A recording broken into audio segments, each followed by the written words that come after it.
네, 이제 학원의 2강, 22강입니다. 뭐예요? 개항과 개화를 둘러싼 갈등이래요. 개항이 뭡니까?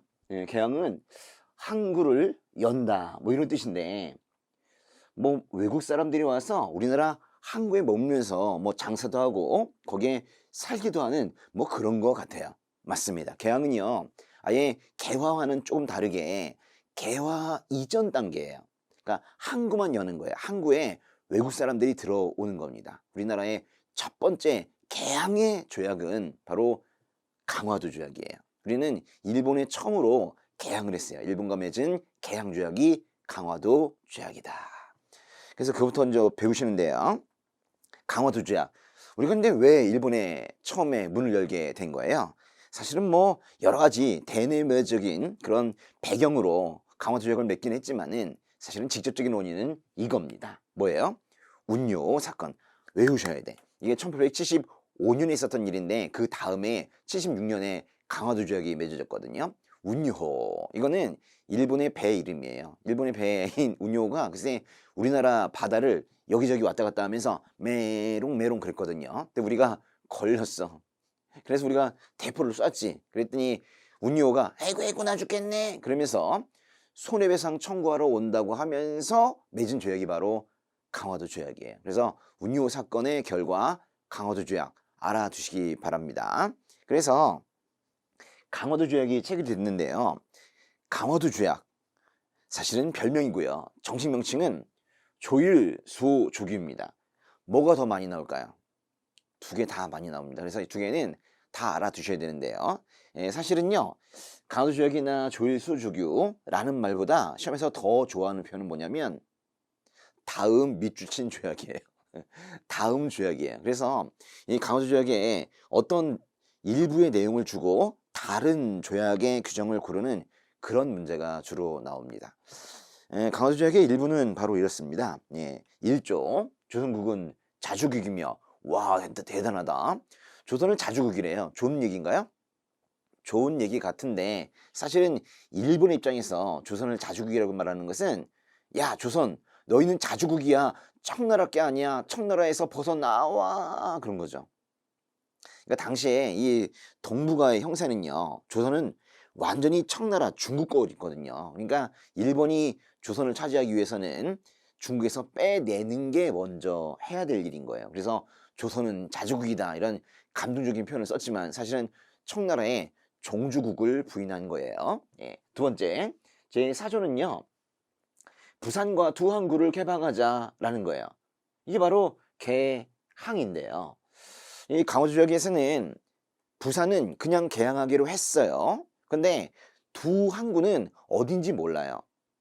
그 두 항구를 개항하기 위해서는 분명히 우리나라 동해, 서해, 남해를 왔다 갔다 하면서 해안 측량을 해야 될 텐데 그 권한을 우리가 일본에 허락했거든요. 그래서 여기 나오진 않지만 7조를 하나 더 써보세요. 7조는 바로 해안 측량 허가를 하는 거예요. 우리가 일본의 항해자에게 자유롭게 연안을 측량할 수 있도록 허가하는 거죠. 결국 7조의 목적은 뭐예요? 사주죠. 해안 측량을 해서 결국 부산과 두 개 항구를 추가적으로 개항하는 거예요. 근데 이 두 개 항구 있죠. 이거를 사실은 발견하기 위해서 두 항구를 위해서 이거를 위해서 해안 측량을 하는 거거든요. 두 항구가 어디예요? 그러니까 두 항구는 강화도 조약에는 절대 저 이름이 나오지 않아요. 그죠? 해안 측량하여 부산과 두 항구 이렇게 나오지 두 항구의 이름은 나오지 않는다고. 근데 결국 두 항구가 나중에 강화도 조약 체결 이후에 개항이 됩니다. 바로 이건데요. 여기 또 시험에 나요. 강화도 조약으로 인해서 부산은 이미 개항되었지만 원산, 인천이 차례차례 개항이 됩니다. 부산, 원산, 인천. 부산이 개항이 됐으니까 원산, 인천도 개항이 되는 거예요. 부산이 정말 원인이네요. 그죠? 원인. 부산이 개항의 원인이 되어서 원산, 인천이 개항이 된 거예요. 같이 알아두세요. 그런데요. 중요한 게 뭐냐면 부산이 개항이 된 이 강화도 조약 좋다 이거예요. 근데 이 같은 해에 뭔가 부록 조약이 같이 맺어졌어요. 부속 조약이 두 개나 체결이 됐거든요. 그걸 좀 아셔야 되는데요. 한번 필기를 한번 해봅시다. 사실 뒤쪽에 나오는데 한꺼번에 좀 이렇게 보는 게 좋을 것 같아요. 한번 써보세요. 조일소조규, 이게 본조약입니다. 강원도 조약 본조약. 여기 키워드는 자조규정, 기억나시죠? 자주국. 그리고 해안 측량하여 부산 이외의 추가적으로 2개 항구를 개항한다. 이거는 한꺼번에 외우시면 좋을 것 같아. 한꺼번에. 이건 뭐 해안 측량 따로 부산 따로 이렇게 외우는 것보다 한꺼번에 외우는 게 좋을 것 같고요. 그 다음에 치해법권. 치해법권은 뭐냐면요. 이 다음 장에 나오는데 그거 봐야 되겠다. 그죠? 치해법권 바로 이거예요. 뭐예요 이거? 치외법권. 통치 밖에 있는 뭐 어떤 권한. 지금요. 외교관만 이걸 가지고 있어요. 치해법권. 근데 당시 부산 항구에 들어온 일본 상인들도 치해법권을 가지고 있어요. 말하자면 일본 상인과 우리나라 상인이 싸워. 그래도 우리 법으로 일본 상인을 처벌하지 못해요. 일본 상인은 우리나라에서 싸움이 일어나도 일본 법으로 일본의 외교관의 권한으로 처벌할 수 있어요. 우리가 함부로 거느릴 수 없는 거야. 상당히 불공평하죠. 그래요. 이 불공평한 이런 내용들이 들어가 있는 게 바로 강화도 조약이에요. 계속 봅시다. 강화도 조약은 그래서 자주국 해안 측량 치해법권이에요. 이게 뭔가 자했지, 잘했지라고 하는 거죠. 잘했지. 일본 사람이 바람한다고 해보세요. 일본 사람이 이 강화도 조약 맺고 나서 일본 가가지고 얼마나 뭐 자랑하고 싶었겠어요. 나 잘했지 이렇게 얘기하고 싶겠죠. 그래요 안 그래요? 잘했지. 근데 일본 사람이니까 우리가 조금 용서하자고 잘했지. 여러분 그 일본어에서 나를 뜻하는 단어 나가 뭐예요?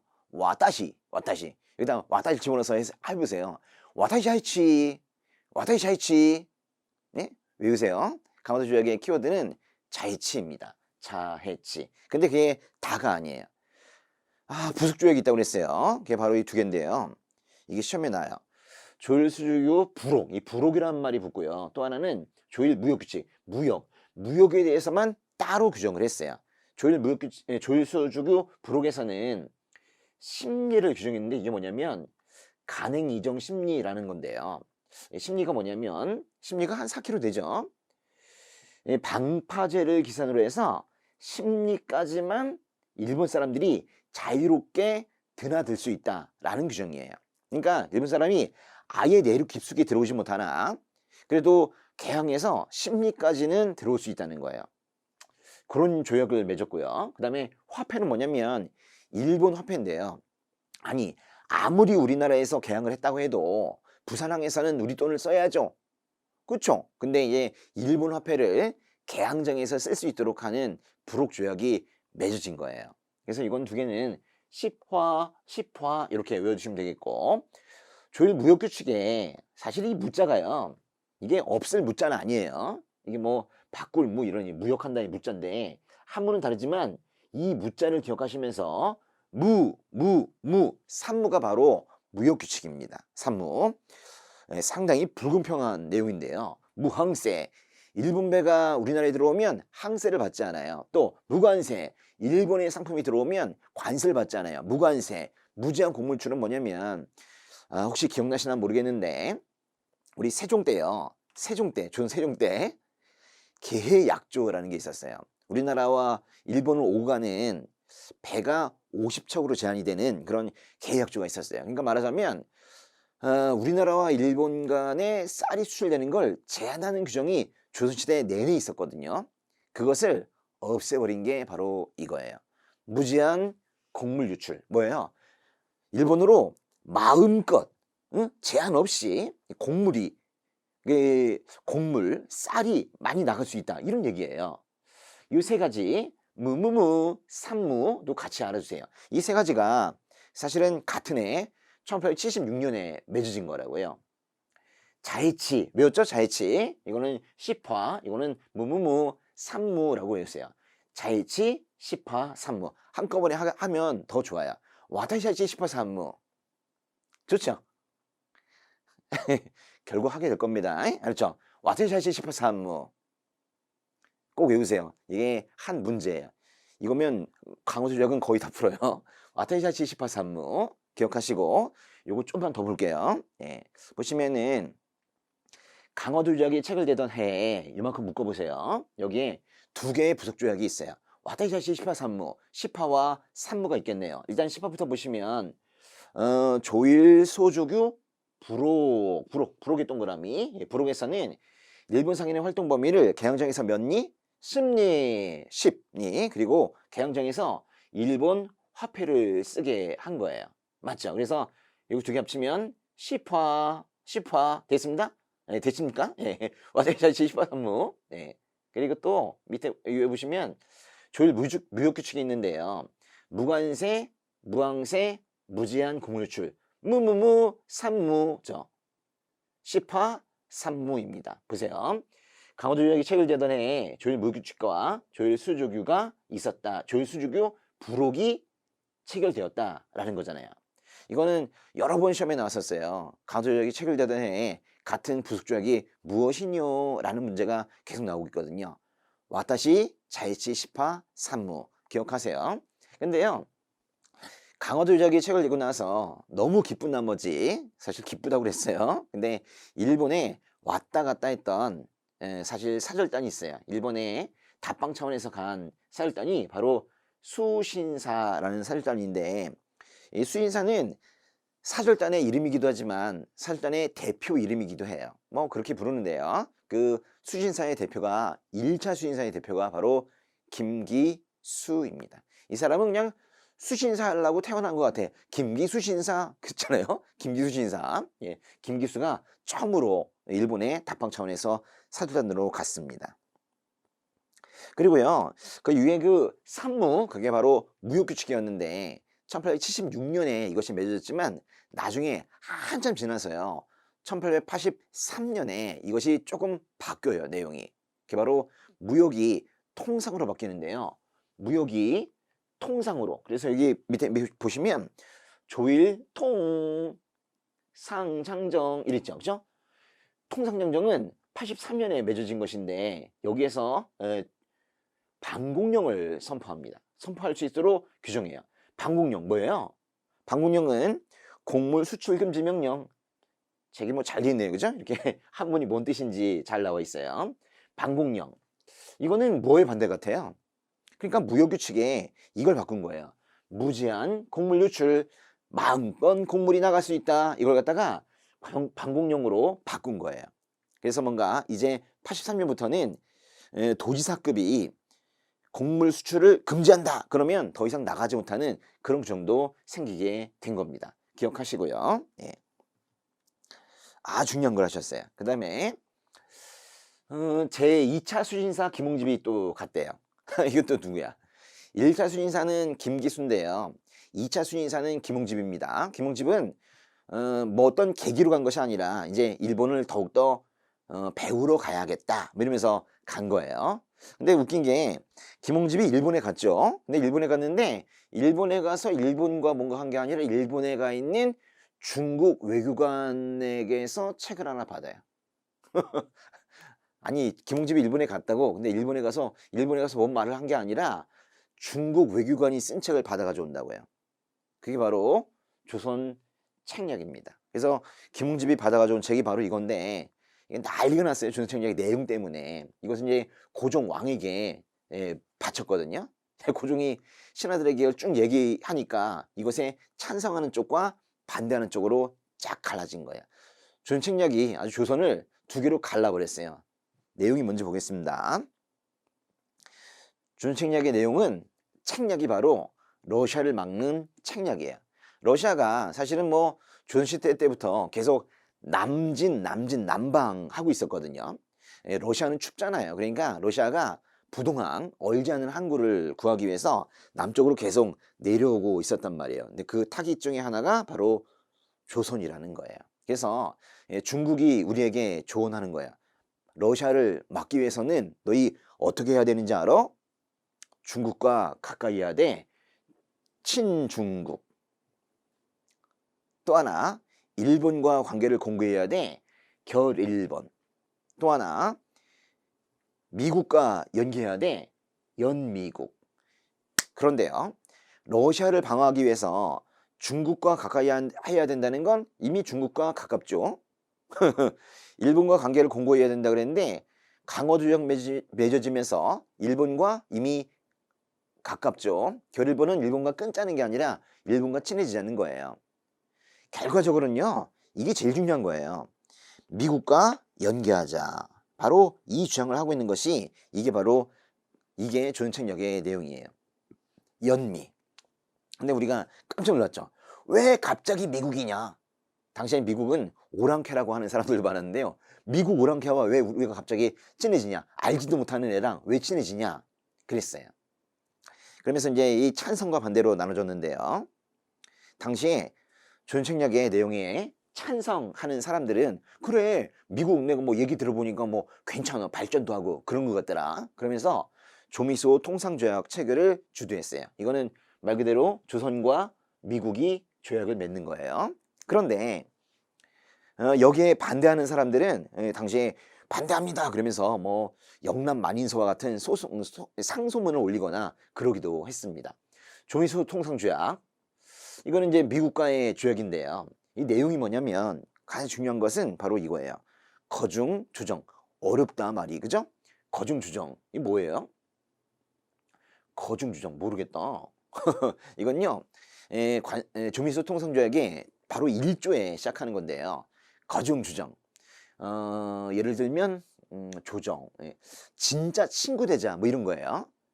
프렌드십 진짜 친구 되자 뭐 이런 거예요. 그러니까 말하자면 미국이 캐나다라는 뭐 다른 나라 때문에 힘들어해. 그러면 우리가 가서 도와준다는 거예요.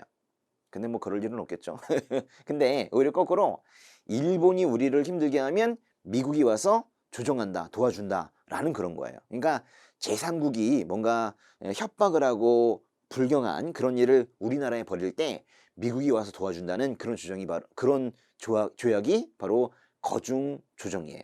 꼭 아셔야 돼요. 거중 조정. 이거는 뭐 조미소 통상조약에만 나오는 내용이기 때문에 꼭 알아두셔야 된다 이거예요. 근데 이거 말고도 또 하나 아셔야 될 것이 바로 최국 대우라는 겁니다.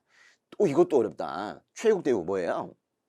이거는 최고의 특혜를 주는 국가예요.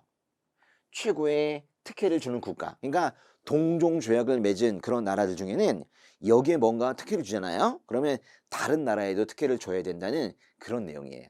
제가 두 나라와 이 조약을 맺었어요. 근데 한 나라에서 들어오는 물품에 대해서 관세를 8%가 아니라 5%로 하기로 했어요. 다른 나라에서는 다 8%인데 이 나라만 5%로 하기로 했어요. 그러면 이 동종조약 맺은 다른 나라도 그냥 5%가 된다?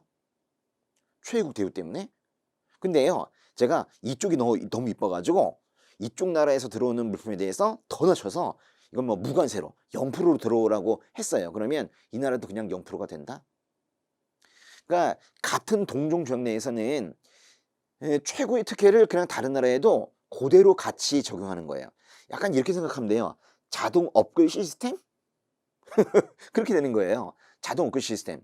근데 이것이 얼마나 무서우냐면 미국에 만약에 우리가 무슨 사업을 하나 주잖아요. 뭐 철도 부설권이나 이런 걸 주면 프랑스가 그래요. 나는 러시아도 그래요. 나는 거의 다 줘야 돼요.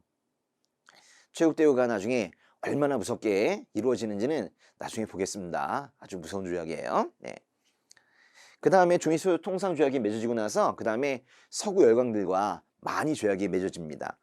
미국과 맺고 그 다음에 어디랑 맺느냐? 영국, 독일, 이탈리아, 러시아, 프랑스. 미영, 독일, 러프 이렇게 맺게 돼요. 미영이 독일, 걔가 거친가 봐요. 미영, 독일, 러프 이렇게 맺어지게 되는데 마지막이 뭐예요? 프랑스입니다. 프랑스. 왜 프랑스랑 이렇게 그 많은 나라 중에서 프랑스랑은 늦게 조약을 맺었을까요? 사실은 병인양요 때문입니다. 우리가 1866년에 병인양요 있었죠? 프랑스가 쳐들어온 병인양요. 그때 프랑스 군대가 사실은 강화도에서 나쁜 짓을 많이 했거든요. 그래서 프랑스에 대한 적대감이 컸기 때문에 프랑스와의 조약은 좀 늦어진 거예요. 그래서 미영, 독일어 푸 세는데 이 가장 늦게 맺어진 프랑스와의 조약이 또 시험에 나와요. 이게 중요한데요. 조푸 통상조약, 조프라고도 표현하고 옛날 분들은 프랑스를 불란서 이렇게 표현하기도 해요. 불란서. 여러분 잘 모르죠? 근데 조불소 통상조약 그렇게 부르기도 합니다. 네, 이때요. 조불소 통상조약에 따라서 이때 프랑스어 교육을 허용하거든요. 이게 뭐냐? 근데 프랑스어 교육만 하겠습니까? 프랑스어 교육하면서 사실 프랑스가 천주교를 우리 쪽에 전파했어요. 그래서 프랑스어 교육한다는 명목으로 천주교 포교가 공식적으로 허용이 된 이때가 바로 조푸소 통상조약 때입니다. 그래서 여기 보시면은 천주교 포교의 자유가 인정이 되었다라는 표현도 그래서 쓰는 거예요. 우리가 개항조약은 다 했는데요. 아주 중요한 걸 했습니다. 예. 세상의 흐름이 계속 개화 쪽으로 가게 돼요. 결국 개화가 됩니다. 그래서 그 개화의 선봉에 서는 사람들이 이제 생기게 되는데요. 그게 바로 박규수입니다. 박규수 기억나세요? 옛날에 임술 농민봉기 때 안핵사로 파견됐던 그런 사람이죠. 안핵사 박규수 기억나십니까?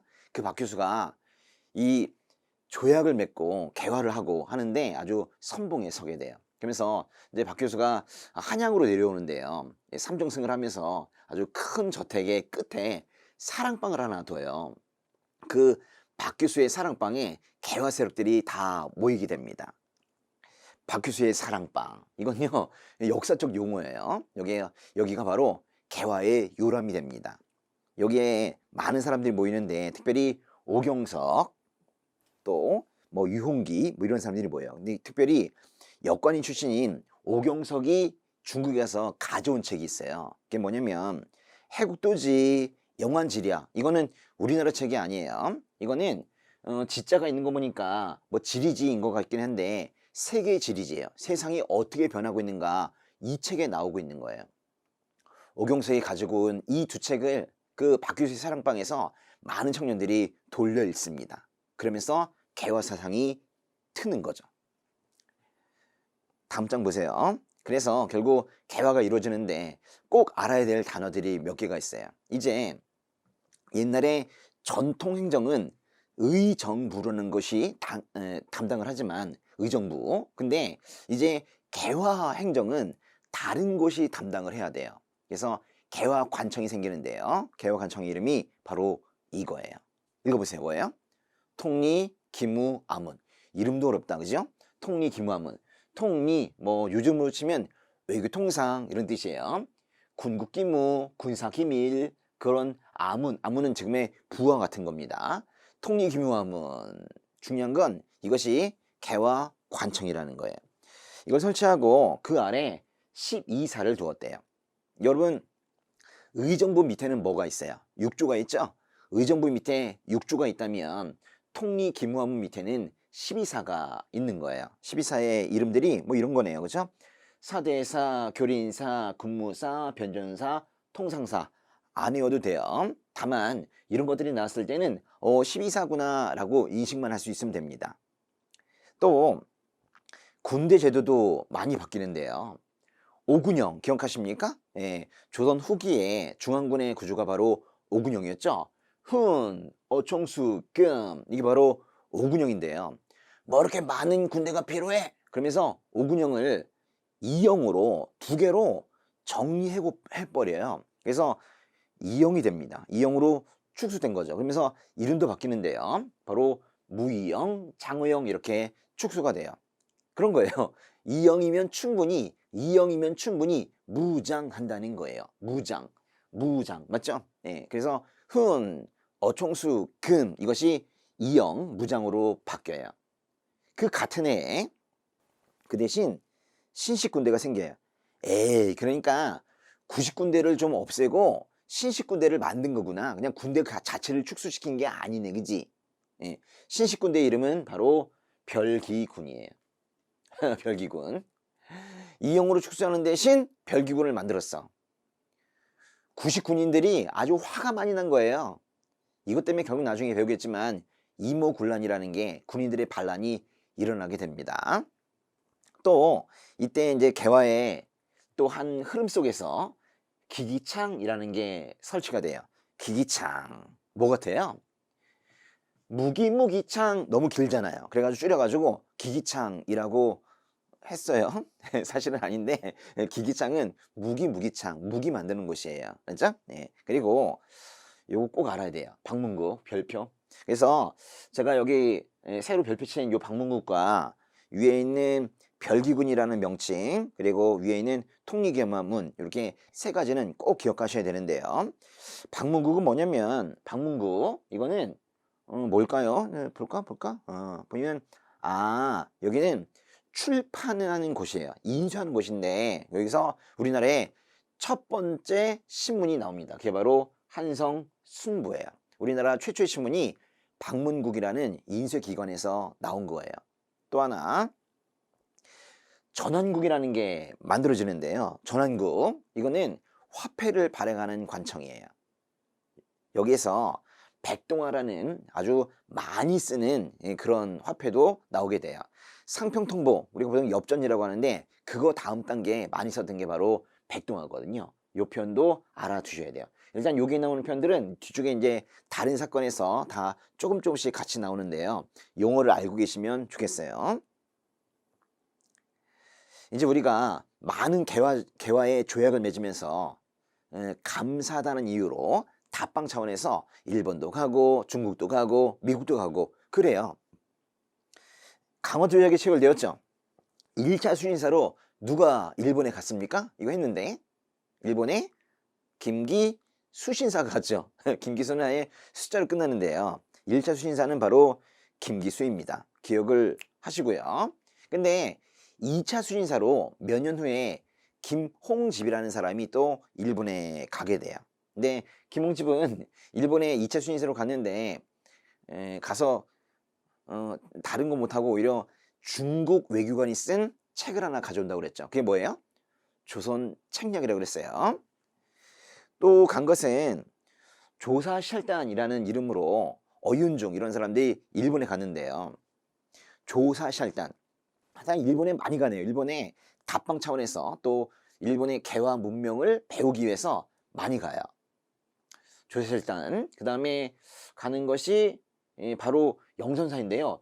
요 사이에 조사샬단이 중요한 거 보네. 이게 시험에도 이렇게 나왔었어요. 사실은 당시에 일본에 대한 반감을 가지고 있는 사람들이 많이 있었기 때문에 우리 조사샬단으로 일본에 갑니다 이렇게 공개적으로 말하기는 좀 힘들었어요. 그래서 조사샬단은 어떤 형식을 띄웠대요? 암행어사의 형태로 갔대요. 그러면서 보세요. 암행어사로 어윤중이 갔대. 암행어사 형태로 뭔가 일본에 시찰단이 가면 조사샬단이 간 거예요. 보시면 일본에 갔죠? 그리고 일본에 가서 염탐하는 것이 좋겠다 그랬지만 사실은 일본을 배우러 간 겁니다. 그 다음 단계가 영선사네요. 그죠? 예. 여기 그림을 보니까 김윤식이라는 분이 영선사로서 그러면서 얘기해요. 영선사가 바로 김윤식이 이끌고 간 청나라로 간 사절단입니다. 영선사. 영선사는 왜 갔어요? 김윤식을 중심으로 영선사가 청나라에 파견이 되었는데 가서 청나라의 기기국에서 무기 제조 기술을 배웠어요. 근데 사실은 무기 만드는 게 그렇게 쉬운 일은 아니죠. 아니 뭐 물리도 이해해야 되고 화학도 이해해야 되고 사실은 쉬운 일이 아니에요. 그래서 사실은 제대로 배우지 못했어요. 그래서 가르쳐 줬는데 우리가 잘 이해가 좀 안 돼. 우리는 성리학 배우고 있었거든요. 그래도 조기 교육하긴 했지만 영선사가 돌아와서 한 말이 있어요. 야, 우리 무기 만들 수 있어. 이제 만들 수 있어. 야, 무기 만드는 관청을 만들자. 그래가지고 기기국 그 줄여가지고 조금 변형시켜서 기기창이라는 것을 건의합니다. 여기 보이세요? 기기창. 기기창이 그렇게 만들어진 거예요. 영선사가 교육하고 그리고 만든 것이 기기창입니다. 기억을 하시고요. 그런데 너무 많은 사절단이 나왔어. 근데 그건 안 가요? 조미소 통상조약으로 미국은 안 가나? 미국도 가요. 네, 미국 가는 건 그 다음 장에 나오네. 조미소 통상조약이 체결되고 나서 그 다음에 미국에 간 게 바로 보빙사예요. 보빙사. 영어로 뭐 코리안 컨보이 뭐 이렇게 표현하기도 하는데, 야 대단하다. 그래도 우리나라 사람이 미국에 가다니, 그죠? 네. 조미소 통상조약에 따라서 당시에 갔던 사람은 민영이, 홍영식, 서강범, 유길준 이런 사람들이 갔어요. 심지어 가서 미국 대통령 아서 대통령도 만났어요. 대단하죠. 그러니까 아주 공식적으로 간 거예요. 그리고 이거에 따라 나중에 박정영이라는 사람이 초대 주의공사로 파견이 되기도 합니다. 그런데요. 이 순서가 시험에 나요. 예, 이 사절단이 파견된 순서 우리 외우고 있어야 되는데요. 아, 이거 외우셔야 되는데. 1이 뭘까요? 1이 1차 수신사. 그 다음에 2는 2차 수신사. 1차 수신사는 누구예요? 김기수. 2차 수신사는 김홍집. 그렇죠? 그리고 그 다음에 조사실단이 갑니다. 암행어사 형태로 어윤중 등이 일본으로 가는 것을 우리가 조사실단이라고 그래요. 그리고 영은 뭐예요? 이거는 영선사 청나라에 간 거죠. 제가 일부러 이렇게 빨간색 일본 간 거예요. 예, 청나라에 간 건 파란색으로 했습니다. 보는 뭐예요? 보빙사 미국 간 거죠. 요거 순서가 시험에 나요. 요거 꼭 외우셔야 되는데 여기까지만 읽어볼까요? 1, 2조형 1, 2조형 그런 거 같죠? 그런 거 같잖아요. 1, 2조형 1, 2조형 한번 보자. 예, 보여요. 1, 2조형 한번 보자. 1, 2조형 순서가 중요합니다. 미국이 가장 마지막이에요. 그런데요. 모든 게 바뀌어가는데 반대편이 없겠습니까? 보수 세력이 없겠어요? 우리는 개화를 반대한다 하는 사람들이 있었어요. 그게 바로 위정척사파예요. 말은 너무 어려워요. 위정척사. 이건 뭐 성리학적인 개념을 존중하고 그 이외의 것들은 배척한다 뭐 이런 뜻이기는 하나 몰라도 돼요. 예, 중요한 건 위정척사파가 보수파다라는 거를 알면 되는 거예요. 이 위정척사파는 처음에 통상수를 거부하는 누구랑 마음이 맞았냐면 흥선대원군과 마음이 딱 맞은 사람들이 바로 위정척사파예요. 근데 나중에 뭐 흥선대원군이 갑자기 뭐 경복궁 중건한다고 하면서 양반들의 묘지림을 벌목하고 하면서 그리고 서원도 철폐했잖아요. 그래가지고 흥선대원군과 나중에 사이가 틀어지기도 하는 게 바로 위정척사파입니다. 위정척사파 그중에서 꼭 기억하셔야 될 분은 바로 최익현이라는 분이에요. 최익현은 강화도 조약이 맺어질 때쯤 되어서 우리는 강화도 조약을 반대한다 이런 상소문을 올렸어요. 그게 바로 개유상소라는 건데요. 보시면은 그거를 이렇게도 불러요. 도끼상소, 지부복걸, 척화의서를 줄여서 도끼상소라고도 부르는데 이게 뭐냐면 도끼를 등에 메고요. 요번에 내가 주장하는 걸 지키지 않으면 나 죽어버릴 거야. 무서운 약간 협박성의 그런 상소가 바로 도끼상소인데요. 여기서 주장하는 것이 바로 이거예요. 외양일체론. 뭘까요? 여태까지는요.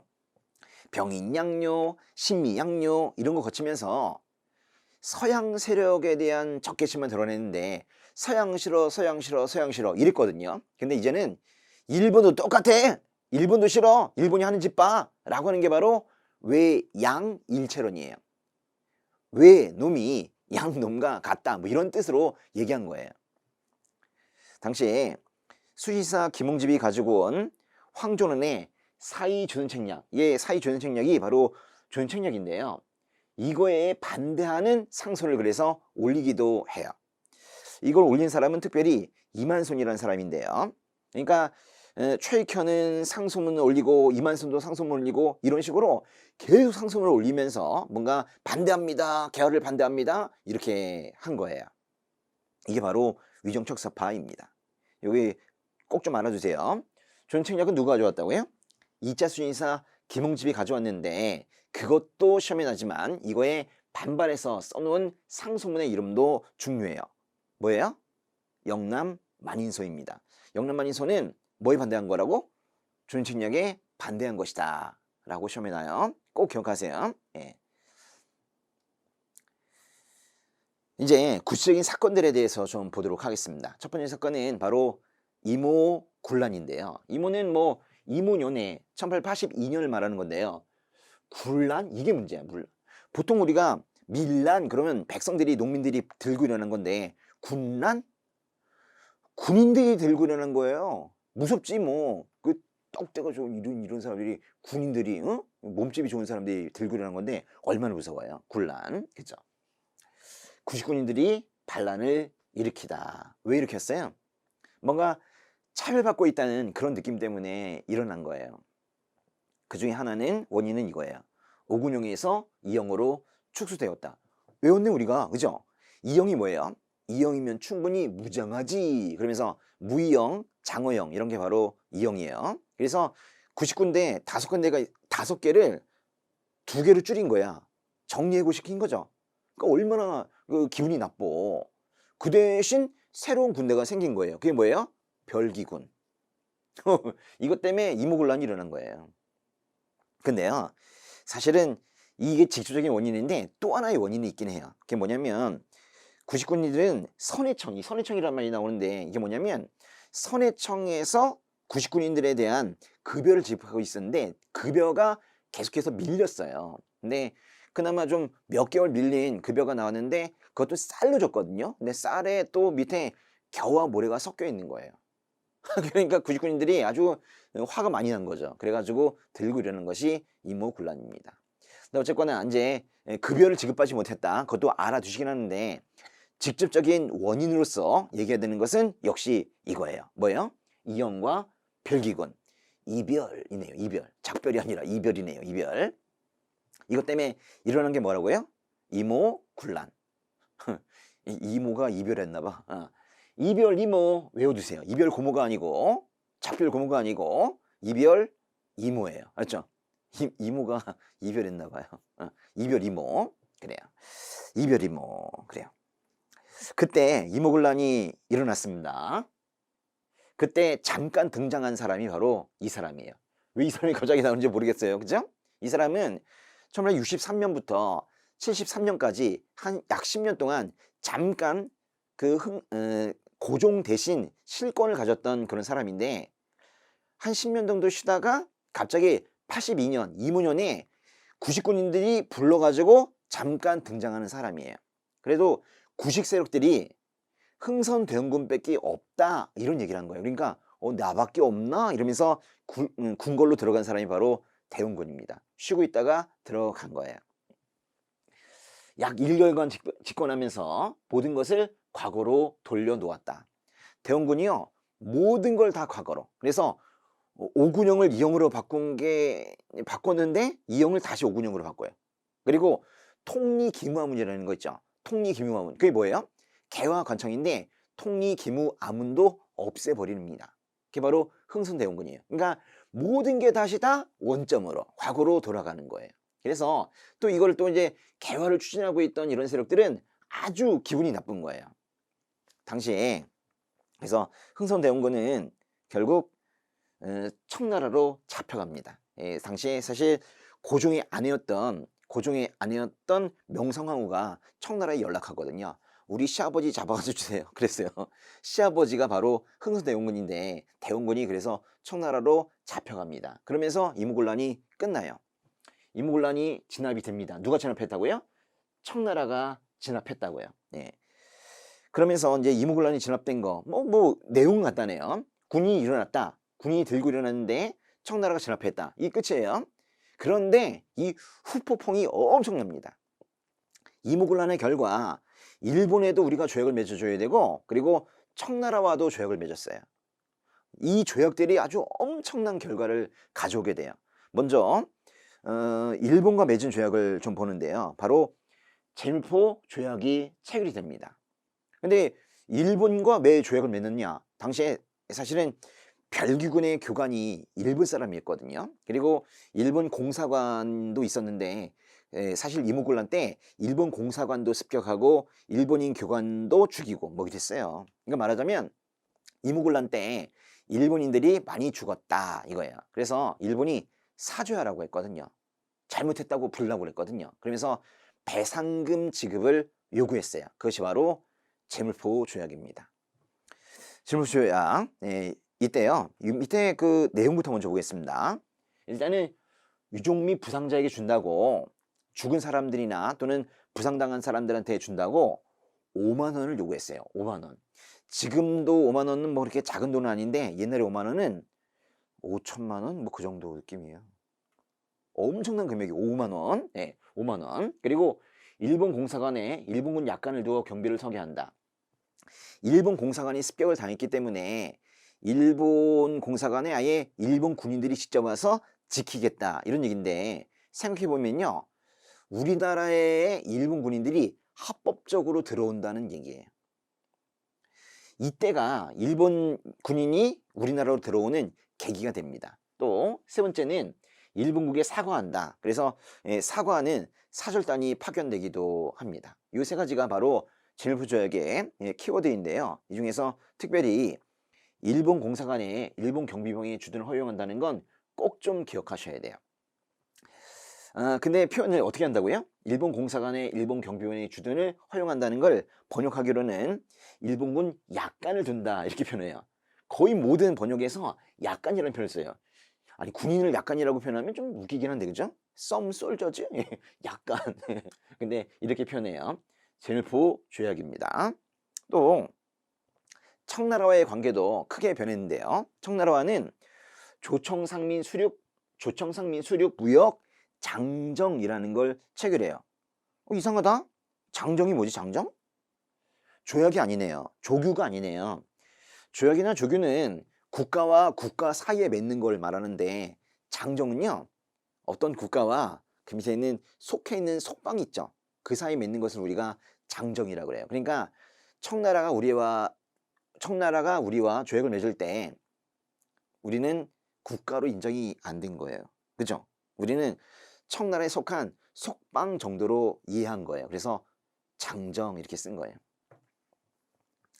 여기에서 이제 이건 맺어지고, 그리고 그 이후에 이모군란 이후에 청나라가 이모군란을 진압했잖아요. 그러니까 청나라의 입김이 세지면서 우리나라에 많은 고문들이 들어오는데요. 당시에 위안스카이 군사 고문인데, 원세계 위안스카이라는 중국 사람이 들어와서 군사 고문으로 우리나라에 들어와서는 사실은 거의 모든 걸 다 합니다. 많은 군사 고문인데 위안스카이가 들어와서 우리나라의 내정을 간섭하는 이런 일들이 이모군란 이후에 있었던 거예요. 그 다음 갑신정변입니다. 갑신정변. 중요하네요. 갑신정변. 이건요 1884년에 있었던 일인데요. 이모군란 일어나고 나서 2회 지나서 있었던 일이에요. 이때 무슨 일이 있었냐면, 이모군란과는 사실 그냥 떨어뜨려 생각해야 돼. 이거는 좀 갑자기 일어난 사실은 정변 뭐예요? 쿠데타가 무슨 원인이 있습니까? 그죠? 쿠데타가 일어나게 된 거예요. 갑신년이에요. 박영효, 서왕범, 홍용식, 서재필, 이런 사람들을 우리가 급진개화파라고 하는데요. 개화파도 두 종류가 있네요. 온건 쪽이 있고요, 급진 쪽이 있는데, 급진개화파는 개화의 속도를 좀 빠르게 해야 되겠다, 아주 싹 바꾸자, 빨리 바꾸자, 조선을 아주 확 바뀌어야 된다, 이렇게 생각하는 사람들이 바로 급진개화파예요. 이 사람들의 별명이 있는데요, 바로 개화당입니다. 요거 아셔야 돼요.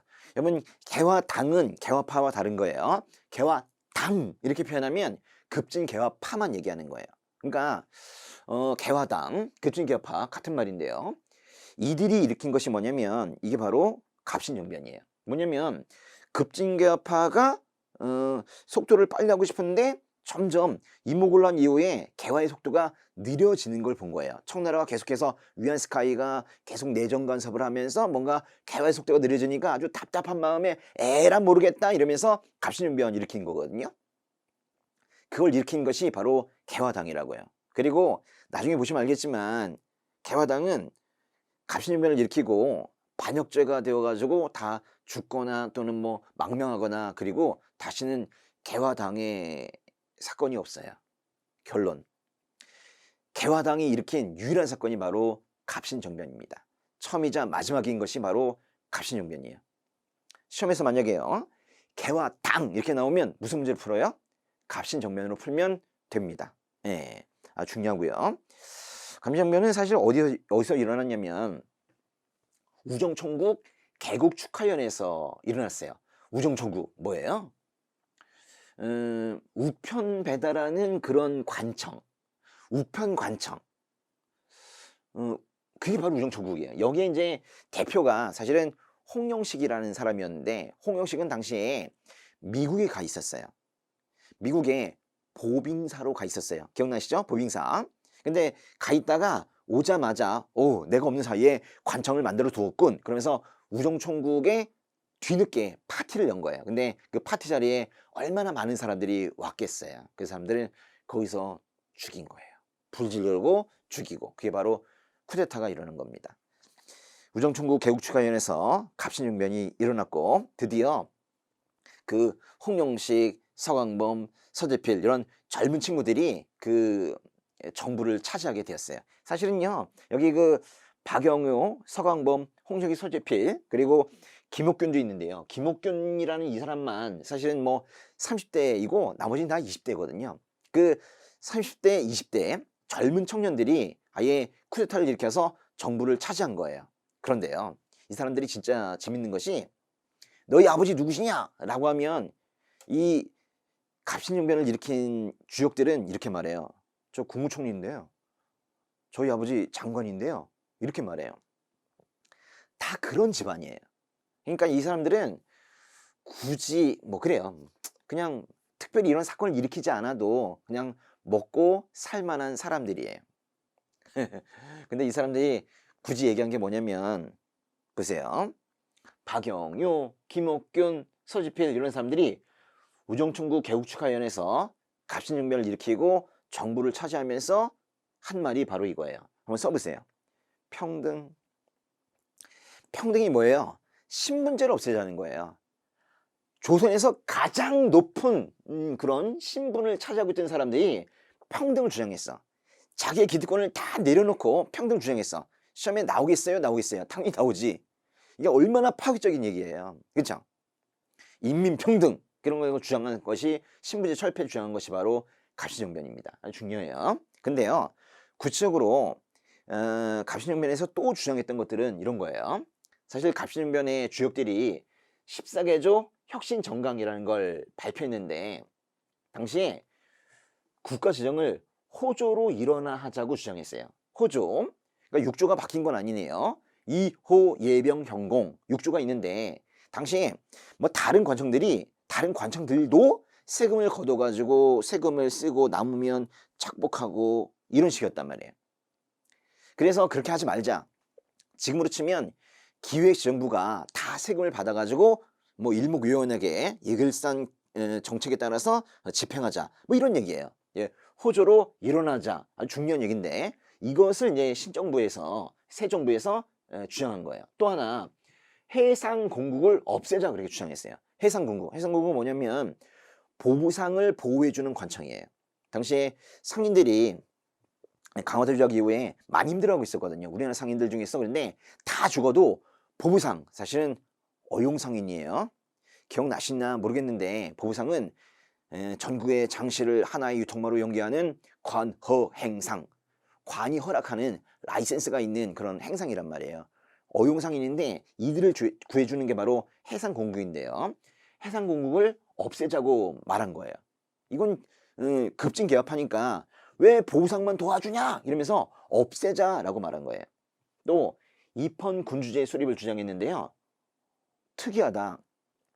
우리 역사를 한번 돌아보면요, 우리나라의 역사 중에서 입헌군주제가 있었던 시대가 있었나요?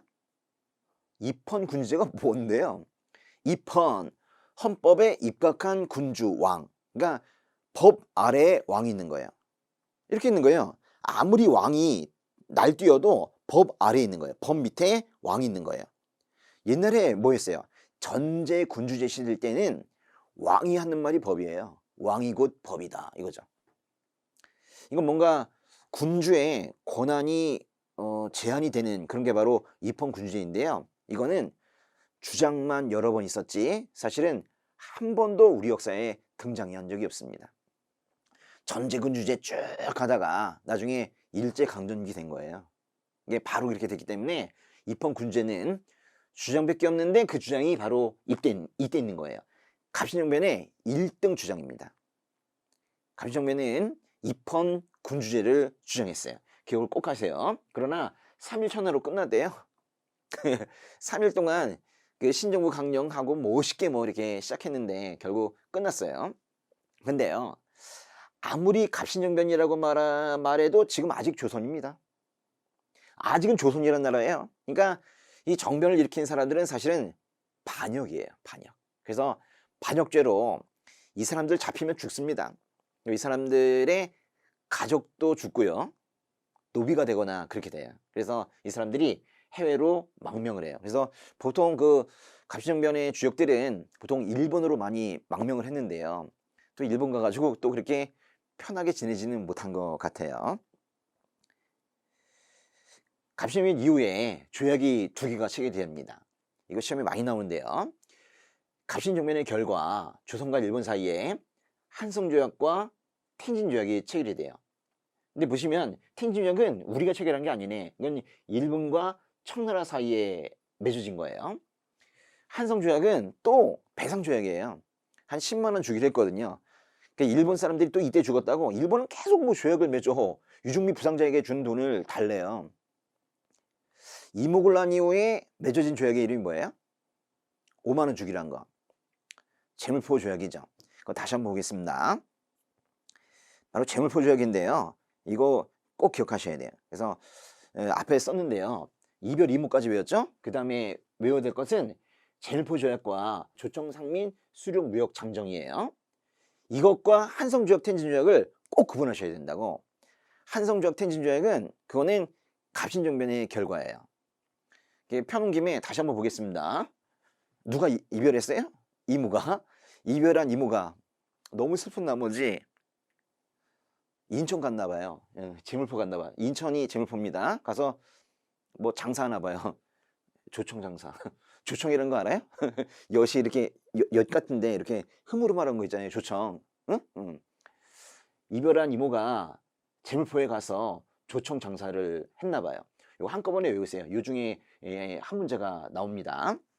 절대로 한성조약, 텐진조약이 나오면 안 된다고. 다시 갑신정변으로 가겠습니다.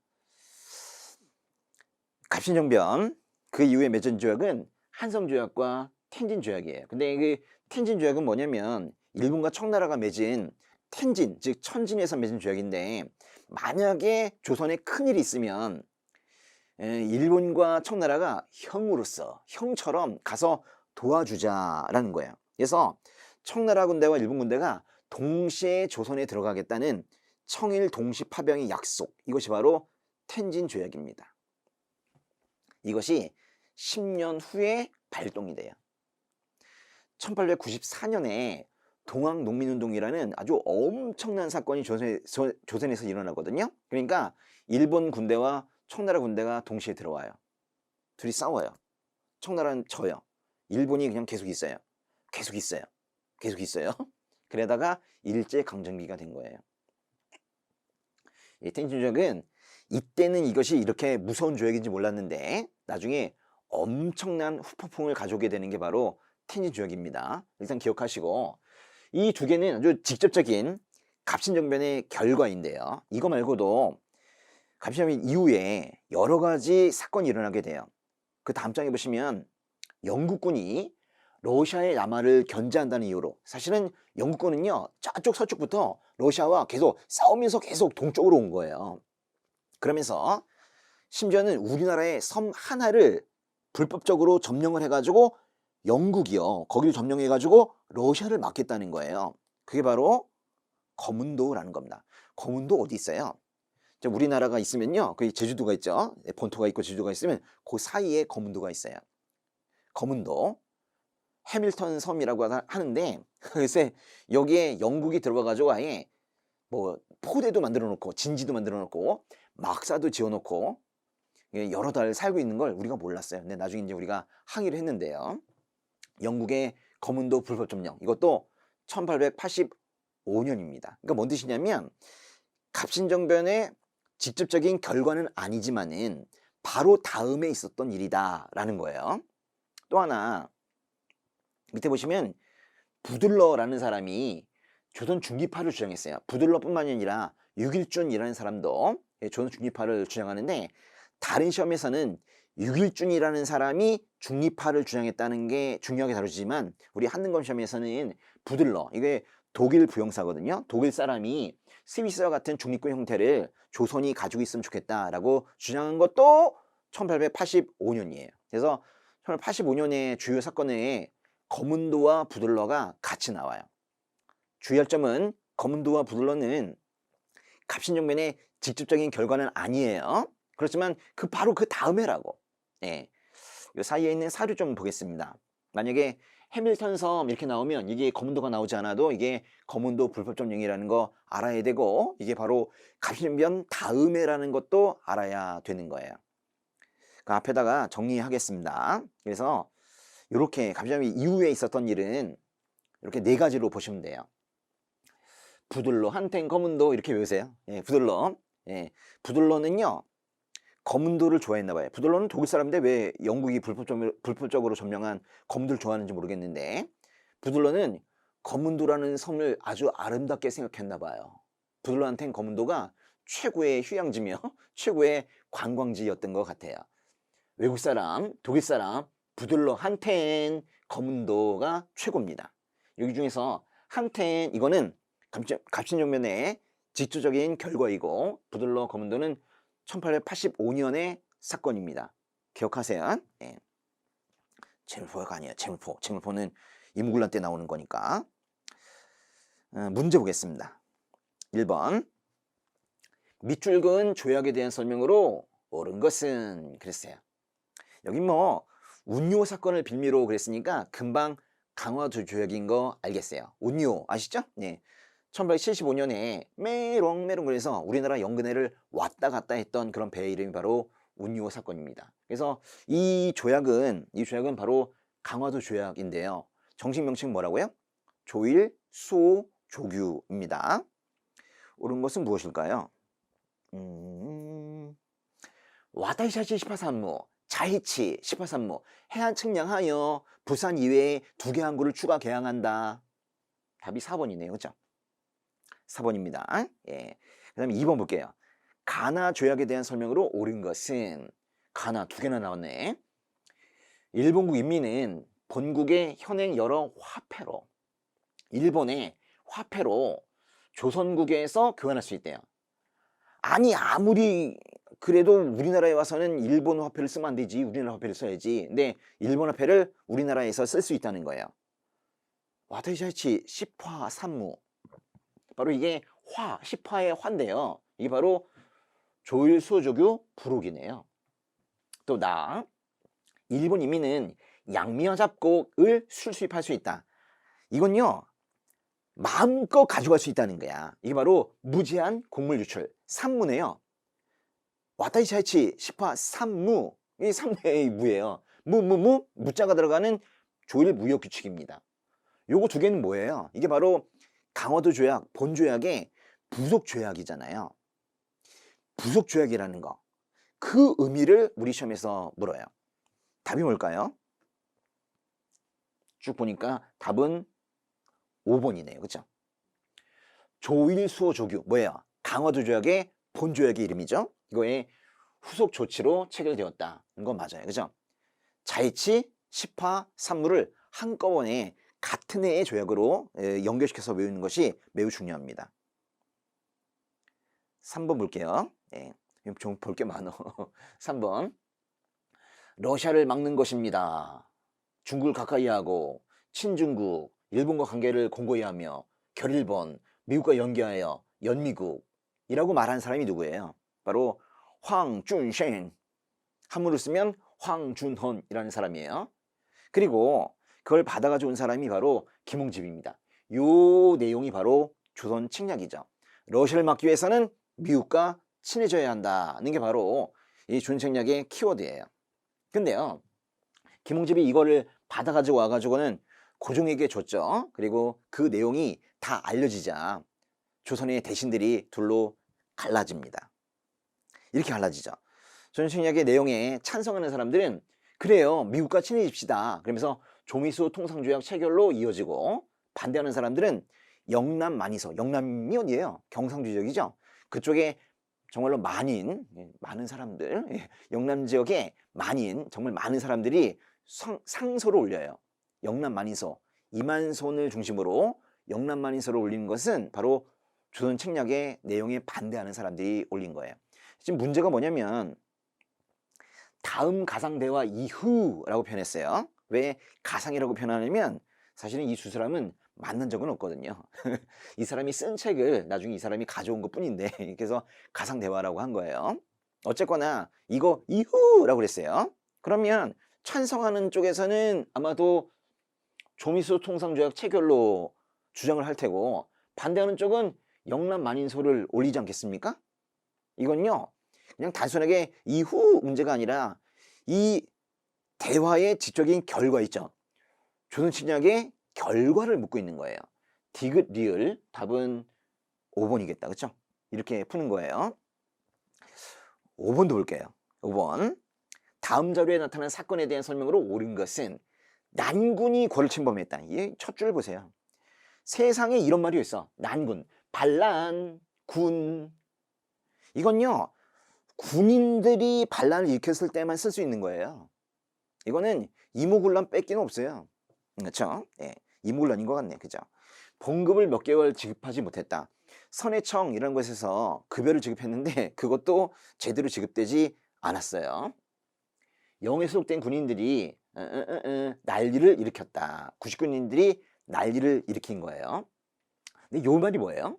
중전에 국상이 공포됐대. 당시에요.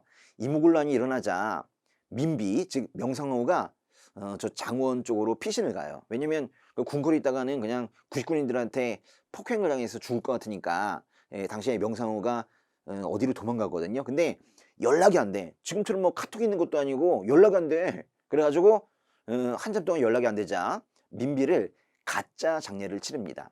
입고 있던 옷만 가지고 옷으로 장례를 치르는 그런 해프닝도 있었어요. 지금 그걸 얘기한 거예요. 전체적으로 이모군란에 대한 내용이네요. 답은 뭘까요? 4번 같다. 그죠? 4번? 그죠? 이게 좀 어렵다. 이 4번이 답인 것 같아요. 일본 공사관의 경비용이 주둔하는 계기가 되었다. 이게 왜 어려운 거예요?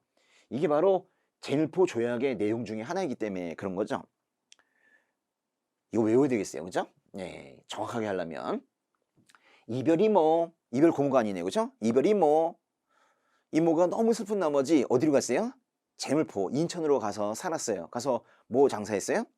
조청 장사했어요. 네, 그중에 제물포가 매우 중요한데 제물포 조약은요. 키워드가 이런 거예요. 유종미 부상자에게 5만 원을 준다. 일본 공사관에 군인 약관을 두어서 군대가 주둔한다. 그리고 바로 이거예요. 사죄사 빌러 가는 거예요. 그죠? 예, 뭔가 사과하러 간다는 내용입니다. 그래서 이모군란을 주고 제물포 조약의 내용을 답으로 하는 경우도 있군요. 상당히 어려운 문제다. 근데 답이 4번이에요. 6번. 가 사건의 결과로 옳은 것은 청에 조공하는 허례를 폐지하자. 사실은 저는 신정부 강령 그 갑신정변의 새정부 강령 14가지를 다 외우고 있기 때문에 저는 이것만 봐도 금방 알 수는 있긴 해요. 이게 갑신정변의 신정부 강령 1조예요. 당시에 이모군란 때 청나라에 흥선대원군이 잡혀갔죠. 그래가지고 그 흥선대원군이 빨리 돌아가서 조공을 하는 허례를 폐지한다. 이걸 갑신정변이 제일 먼저 주장한 거예요. 사실 갑신정변의 주역들이 흥선대원군을 좋아한 건 아닌데 왕의 아버지가 청나라에 잡혀가 있다는 거는 청나라에 뭔가 무게중심이 가 있는 거잖아요. 너무 싫은 거야. 그래서 일본 쪽에서 사실 일본의 친화적인 갑신정변의 주역들이 제일 먼저 내걸은 것이 바로 흥선대원군이 돌아온다. 그리고 청에 행하던 조공을 폐지한다. 그 얘기예요. 그리고 이겁니다. 그죠? 갑신정변의 주역들은 살만한 사람들이에요. 다 양반 지주층이고 아버지가 다 장관이에요. 근데 기득권을 싹 내려놓고 이들이 제일 먼저 얘기한 건 평등, 그리고 또 하나 입헌 군주제입니다. 그리고 보세요. 개화당 뭐의 별명이에요? 급진 개화파의 별명이죠. 개화당이 일으킨 사건은 하나밖에 없어요. 갑신정변. 그러니까 개화당이 나오면 무조건 갑신정변으로 풀면 되는 거예요. 이 옆에 내용이 나오지 않아도 이것만으로도 풀 수 있으면 좋겠습니다. 근데 지금 이 문제는 뭐냐면 가사건의 결과예요. 그럼 갑신정변의 결과 뭐예요? 부들러, 한텐, 거문도. 그 중에서 단순하게 갑신정변 다음 해에 있었던 일이 아니라 직접적인 결과니까 부들러 한텐 검은도 중에서 한텐 중에 하나가 답이겠네. 그죠? 예, 한텐. 답은 1번이네. 그죠? 한성조약이 체결되었다. 또는 뭐 텐진조약이 체결되었다. 그것도 답이 될 수가 있는데 텐진조약은 청나라와 일본이 맺은 거지 우리가 맺은 건 아니니까 우리가 관련되어 있는 걸 굳이 더 내자면 한성조약이네. 이게 아주 중요하네요. 그죠? 예. 예, 마지막으로 다시 한 번만 더 외워두도록 하겠습니다. 갑신정변 이후에 부들러, 거문도의 사건도 있었지만 한텐은 아주 직접적인 갑신정변의 결과입니다. 한텐 중에 한이 더 중요한 거예요. 예, 여기까지 하겠습니다.